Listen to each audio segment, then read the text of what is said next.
Ada pengemis di bar yang mencium rambut gadis ini. Lalu ulurkan tangannya. Membuat gadis itu terkejut. Tanpa diduga, dia kemudian memeluknya. Rupanya orang ini memiliki sedikit masalah mental. Seseorang baru saja keluar dari bar. Tiba-tiba terdengar suara tembakan. Orang itu tertembak di kepala. Orang-orang di luar panik dan lari. Semua orang berkumpul di sekitar pintu untuk melihat apa yang terjadi. Sebelumnya, itu ramai di luar. Sekarang tidak ada seorang pun yang terlihat. Pada saat ini, staf toko memanggil polisi. Tapi tidak ada sinyal. Mereka menemukan bahwa orang yang ditertempa masih bergerak sedikit. Seorang pria yang baik keluar untuk menyelamatkan orang terlepas dari saran semua orang. Begitu dia berlari keluar, dan juga kena peluru dan jatuh. Saat ini semua orang panik. Rupanya ada penembak jitu di luar. Hanya melangkah keluar dan akan ditembak mati. Mereka mulai curiga ada teroris di antara orang-orang di sini. Karena tidak tahu siapa, jadi siapapun yang keluar akan mati. Semua orang menyalakan TV untuk melihat apakah ada berita yang baru. Tapi acara tetap berjalan seperti biasa.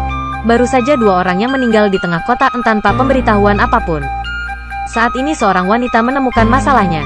Kedua mayat tadi terbang tanpa sayap. Bahkan noda darah diperlakukan bersih secara aneh. Mengelilingi bar seperti kastil terlarang. Di jalan tidak ada jejak kehidupan apapun. Semua orang mulai meragukan satu sama lain, dan berpikir bahwa yang lain adalah teroris. Pria memakai rompi itu mulai banyak cerita. Dia merasa bahwa di poket seseorang pasti akan ada barang-barang seperti senjata, bahan peledak atau semacamnya. Pada saat ini, pria berjanggut yang berdiri di sampingnya, dengan hati-hati menyembunyikan tasnya. Setelah pria memakai rompi itu melihatnya, 2 orang bergegas untuk mengendalikannya. Petugas toko maju untuk mengambil tas itu. Beberapa orang membukanya untuk melihat bahwa nada hard disk komputer di dalamnya. Ternyata ada video pribadi di hard disk komputer, yang tidak ingin dilihat orang lain. Gadis itu melemparkannya ke tanah dan menginjaknya. Beberapa orang bingung, mulai meragukan satu sama lain. Pada saat ini, pria berjanggut itu menunjuk ke koper yang pria memakai rompi pegang dan mengatakan bahwa ada masalah. Tapi pria memakai rompi itu tidak mau membuka kopernya. Jadi orang-orang bergegas untuk bertarung. Pengemis itu mencuri kopernya. Dia gila dan terus menepuk-nepuk kopernya. Hanya lihat gigi kuningnya dan lepas itu buka kopernya. Di dalamnya ada semua jenis pakaian dalam. Ternyata pria ini memiliki hobi untuk pakaian dalam. Pada saat ini, ada suara yang datang dari WC. Orang bekerja toko berlari dan menendang pintu. Pintunya tidak bisa mendobrak, dan jatuh ke tanah. Pria ini adalah mantan polisi. Dia menggunakan pistol untuk menembak 2 kali dan memecahkan kuncinya. Dorong pintu untuk melihat. Di dalamnya ada seorang pria berbaring telungkup di toilet. Jarum suntik di tanah menunjukkan bahwa dia baru saja menyuntikkan sesuatu. Tanpa diduga, darah keluar dari telinganya. Pada saat yang sama, ada sebuah truk yang diparkir di luar. Sekelompok orang yang memakai topeng keluar dari mobil. Mereka memegang alat dekontaminasi penyembur api. Bahkan jika orang-orang di dalam menggedor pintu dan berteriak, mereka tidak peduli. Berita itu mengatakan ada kebakaran di sini. Tempat ini telah menjadi daerah yang terisolasi. Orang di toilet keluar dengan tubuh cacat, jatuh ke tanah dan mati. Melalui teleponnya, orang-orang mengetahui bahwa ini adalah seorang tentara. Dia tertular penyakit menular di Afrika dan melarikan diri ke sini. Jadi FBI berasumsi bahwa orang-orang di bar terinfeksi. Jadi mereka terisolasi tempat ini dengan niat membunuh semua orang. Laki-laki berjenggot itu menemukan bahwa telepon tentara itu memiliki sinyal. Jadi dia menelepon rekannya untuk meminta bantuan. Pada saat ini, staf toko merasa ekspresinya tidak jelas. Jadi dia mengambil teleponnya dan berteriak. Rekan-rekan mengira dia bercanda jadi dia menutup telepon. Saat ini, pemilik toko berpikir bahwa telepon tersebut kemungkinan menjadi sumber infeksi. Setiap kali siapa yang menyentuh telepon itu, kemungkinan besar akan terinfeksi. Pensiunan polisi dan pria memakai rompi merasa sangat masuk akal. Karena di antara orang-orang di sini hanya ada 3 dari mereka yang belum menyentuh teleponnya. Polisi itu mengarahkan senjatanya ke mereka. Ketiganya mengancam mereka untuk membawa tubuh ke ruang bawah tanah. Mereka mulai berdebat karena tidak mau pergi. Mantan polisi itu menembaki mesin game di sebelah. Dihadapkan dengan senjata dan peluru, mereka hanya bisa patuh dengan patuh. Jadi si gadis gendut, si berjanggut, dan orang pengemis, staf toko. Bersama dengan pahlawan wanita, mereka semua terkunci di ruang bawah tanah. Pada malam hari tidak ada oksigen di tempat ini. Wanita gemuk itu memanjat dan mengetuk pintu. Tapi 3 lainnya mengunci pintu ruang bawah tanah sejak lama. Tidak sengaja menumpahkan kotak bir di sebelah. Karena tidak ada genangan air di sampul, mereka menemukan saluran pembuangan. Pengemis itu membuka penutup lubang saluran pembuangan. Bau yang sangat busuk muncul. Mereka pikir mereka bisa melarikan diri dari cara ini. Tapi selain pengemis, Semua orang di sini tidak ada yang tahan dengan bau ini. Mereka menuangkan minyak padanya untuk pelumasan. Kemudian, selangkah demi selangkah, turun. Tapi hanya berhasil meluncur di tengah jalan dan kemudian terjebak.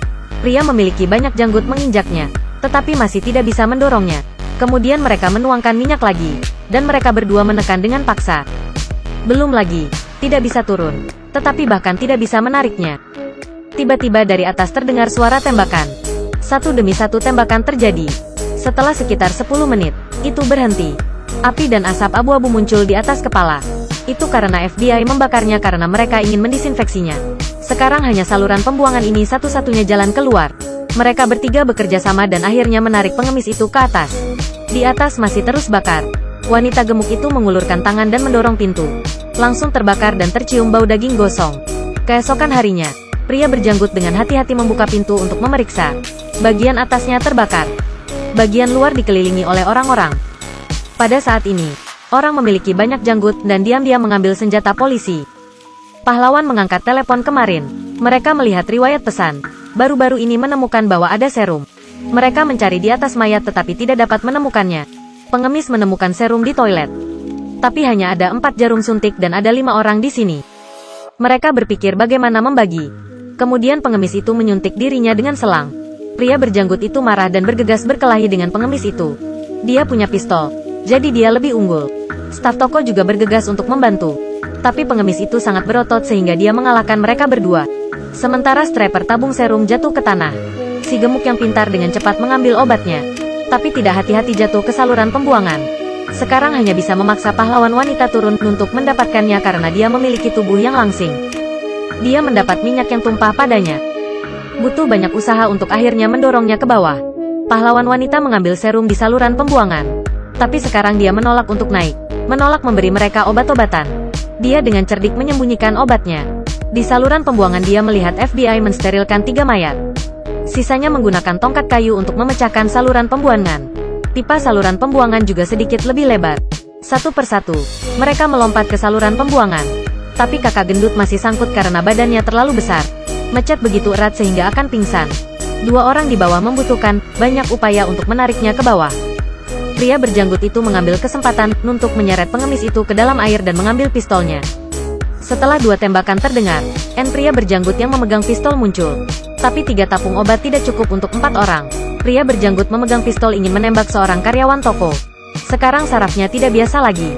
Akhirnya, dengan saran sang pahlawan wanita, dia sadar kembali. Beberapa orang mulai menemukan jalan keluar dalam kegelapan. Sementara itu, tiba-tiba, wanita gemuk itu mendorong karyawan toko itu ke bawah. Ternyata mereka ingin membunuh karyawan toko. Tapi kehidupnya juga cukup lama. Laki-laki berjanggut itu melepaskan tembakan untuk mendapatkan cahaya. Mengetahui tindakan kakak gendut itu. Dia dengan cepat mengendalikan perempuan yang gemuk itu. Petugas toko sangat kesal karena dia tidak menyentuh siapapun. Kakak gendut tahu bahwa kesalahannya berat. Dia tidak bisa mendapatkan penawarnya lagi. Dia mengambil pistol dan pergi ke sudut untuk bunuh diri. Pahlawan wanita itu mengeluarkan obat dan memberi setiap orang sebuah tabung. Tiba-tiba petugas toko ditabrak dari belakang. Sebagai pengemis ternyata dia belum mati. Karyawan toko yang berjuang akhirnya meninggal. Pengemis dengan tongkat mengejar 2 lainnya. Mereka berlari dan bersembunyi di balik parit. Pengemis itu memamerkan gigi kuningnya lagi. Memegang tongkatnya seperti iblis. Tongkat itu terus mengetuk dinding, membuat suara. Dia berteriak, "Mengapa menembakku?" Keduanya ditemukan dan melarikan diri. Mereka berlari ke tangga. Pemeran utama wanita berjalan di depan. Pria berjanggut berikut. Pengemis mengikuti dengan cermat di akhir. Pahlawan wanita itu terpeleset dan menjatuhkan obat. Berapa banyak usaha yang dibutuhkan 2 orang untuk memanjat? Tapi sekarang pengemis itu mengejar. Pria berjanggut itu memberi obat kepada pahlawan wanita. Dan dirinya jatuh untuk mati bersama pengemis itu. Pahlawan wanita akhirnya merangkak naik dari saluran pembuangan. Orang yang lewat semua menatapnya dengan mata yang sangat bingung. Dan FBI masih memblokir bar itu. Orang yang baik hati melihat bahwa pakaiannya robek dan melepas mantelnya untuknya. Tapi lucunya tidak ada yang tahu bahwa dia baru saja menyaksikan sisi manusia yang paling menjijikkan. Bar itu membuka kedok sisi gelap dunia. Kebaikan dan kejahatan adalah kebencian. Di bawah saluran pembuangan, melalui banyak kesulitan, mengenakan kemeja adalah kata baik. Sampai jumpa di lain waktu.